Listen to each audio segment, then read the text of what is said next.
Hey friends, and welcome back to another video. Today is an exciting day because, as you can guess from the title, my new MacBook Pro arrived. So in this video I'm going to be unboxing it. It's right here beside me, and setting it up, transferring data from my current MacBook to my new MacBook, and then also giving you a quick first impression. So let's get right into it. First things first, before I even unbox my new MacBook, I have started backing up all the data on my current MacBook onto an external hard drive, which is here, and it's currently at 25%. I did my last backup just a couple days ago, so it shouldn't take too long. I am not going to import the data onto my new MacBook from the external hard drive, but from the MacBook directly. However, I just want to have a backup just in case something unexpected happens. So I think that's always a good idea to back up your data before transferring or before even doing an update or whatever you do. Next, I am going to look up Apple's support page. I've already looked into that a couple days ago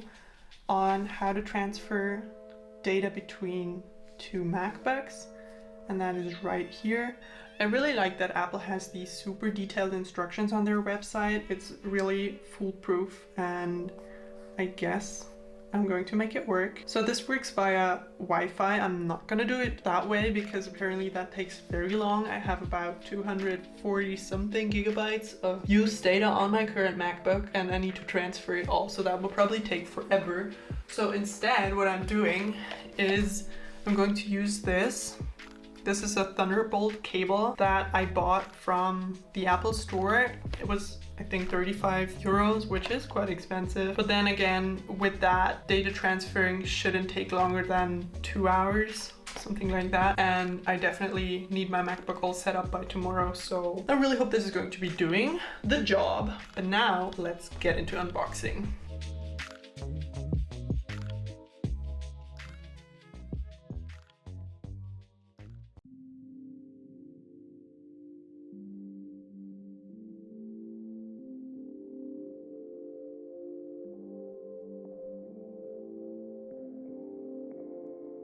Hey guys, I'm hella scared to drop this. I really hope that my case will fit. I really do, because I ordered a see-through hard shell case from Amazon and it's supposed to arrive December 18th. So I need to be very careful.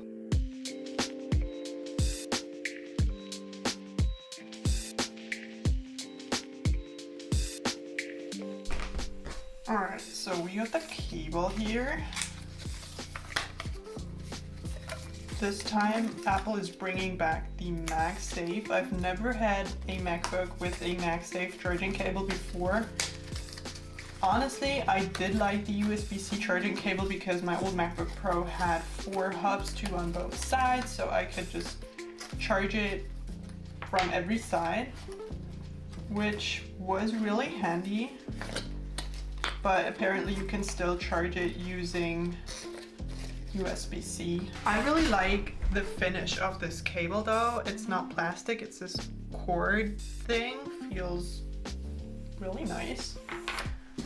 And then there's the power adapter. I bought a model that comes with the, I believe, 96 watt power adapter. Some of the cheaper models or smaller configurations had the option to upgrade to this one for $20, but I didn't have to do that. All right, so next up we've got, we've got some instructions here. Probably best not to rip these apart. Oh man, how do I get this out? Alright, okay, this is kind of weird. Or am I just being very stupid? 2,000 years later. I suppose it's the latter. Because there are the stickers inside. I want to get them out. Oh, there we go. And what about this? It's not supposed to open because it's so thick. Like here. Isn't there supposed to be something inside? Well, whatever. Okay. So we've got stickers, in black, which looks very sleek. Then we've got a bunch of warranty stuff. So for anyone who isn't familiar with the configurations, this is what the MacBook comes with, or I can actually show it on the actual MacBook, right? On the left side, we've got the MagSafe, then we've got 2 Thunderbolt/USB-C ports and 1 headphone port. And then on the other side, we've got another USB-C port, an HDMI port, which is one of the best things, and one of the reasons I waited for this model to come out, and an SD/memory card slot, which is also great for me as a photographer. So I really like that they brought back all these ports. Okay, so the backup is almost done. So let's unbox this Thunderbolt cable in the meantime. Whoa, this is really just a very short cable. There was a longer option for $10 more, but since I thought that I would be using them next to each other while transferring data, I didn't really see any sense in getting the, how do I get this out? Oh yeah, the more expensive version. Oh gosh, they know how to pack things, they really do. Okay, so this is really not that long, but it should be enough to connect 2 MacBooks next to each other. So the backup is done.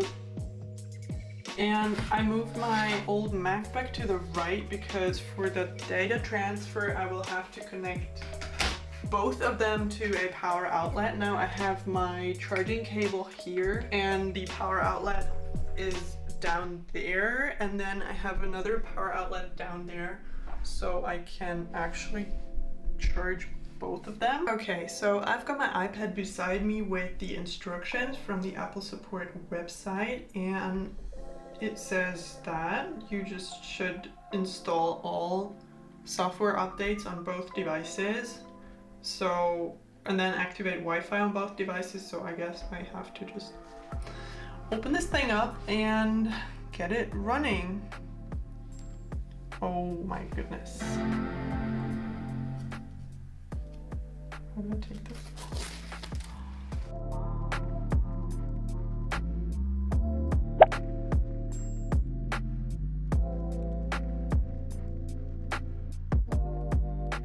Right, so the migration assistant has popped up now, and I think I'm going to connect those two right now. The thing is, Apple's instruction doesn't say anything about how to transfer data with a Thunderbolt cable since they do it via Wi-Fi.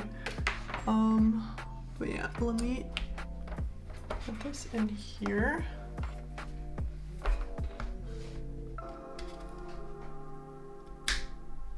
Okay, so the new MacBook has now found my old MacBook. It actually recognized that both computers are connected via Thunderbolt, which is great. That was what I was slightly worried about. And it has now found all the programs and data that can be transferred. Somehow it's still looking for them on the right side, but on the left side it found them already. So it's now calculating how much storage space everything is taking up. Now it started. It says 170,721 objects are being processed, and for what I've seen on others YouTube videos, at some point it starts showing you how much time is left until the data transfer is going to be complete, I guess. No, we just wait. So in the meantime, I thought I would just tell you what I'm upgrading from and what I'm upgrading to. So this is my current MacBook. It's the 2016 MacBook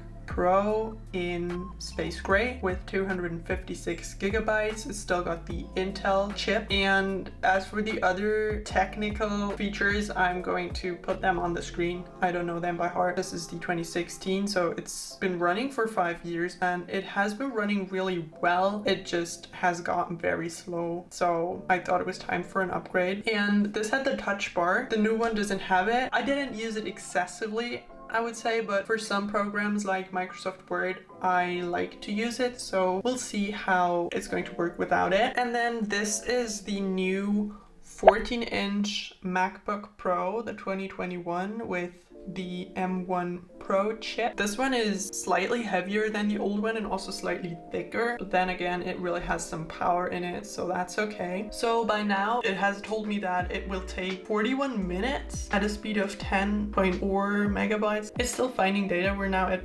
57,000, 59,000, 60,000, but yeah, it's working great with the Thunderbolt cable. Okay, so it's not even 20 minutes later. I didn't check the watch, but that wasn't even 20 minutes and it's already finished.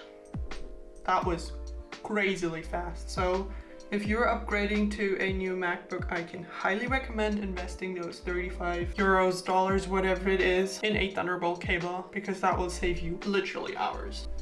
Okay, so it's all being set up. Currently setting up my Touch ID. I'm really glad that stayed. I mean, Face ID would have been a thing, but I'm happy with Touch ID as well, since I'm already used to it. So it also stayed in the same place, which is helpful. And that, you guys, is it. It has transferred everything from wallpapers to programs, everything. It looks just like on my old MacBook. I'm very excited, especially for the speed. I have a video with about 50 gigabytes of raw 4K footage to edit this week. I filmed a week in my life. Maybe it's going to be up by the time this video is up, I don't know yet. It's going to be so much more fun editing this on this beast. So I offered you some first impressions. The margin is much smaller and we've got the notch.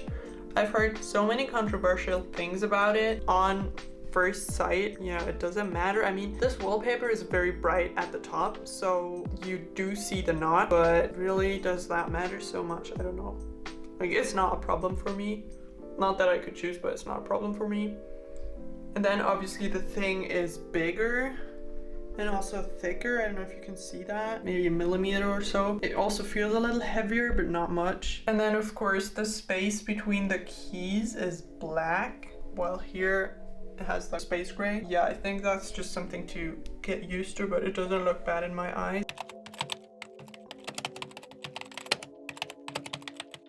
And in case you're not familiar with that, Apple basically offers to take back your old device and then offers you some money on it based on how the device is working, and mine is actually really fine. Software is working well and the hardware, apart from a couple scratches that you don't really see. What's going to happen is they are going to send me a trade-in kit that should arrive any day now, and then from the day it arrives I have 2 weeks to send my old device back to them. So that means I have to delete everything on it, which I'm going to do probably in a week or so after I've really used the new device and see that everything's working fine. So the sleeve is from Schwaggel. I have had this sleeve ever since I had my MacBook. It's really nicely padded, it's thick, and I think it protects the device really well. I have that even though my backpack compartment is padded, but I feel like double protection is better. So this looks great. Okay. Yeah, that fits. Thank God. Thank God. I hope it's going to fit with the hard shell case on. I am going to end this, well, it's not really a vlog, the video here. I hope you enjoyed watching the unboxing and the setting up. I guess that might be helpful for people who are upgrading from an old MacBook to a new one and who are not quite sure how to do it. It's really super simple if you just follow the instructions on the Apple support website. Yeah, thanks for watching. If you have any questions, feel free to ask away in the comments or shoot me a DM on Instagram. If you found this video helpful, interesting, please consider subscribing to my channel if you haven't already for more college life, study tips, study supplies videos like this one. Thank you for watching and I'll see you in my next video. Bye!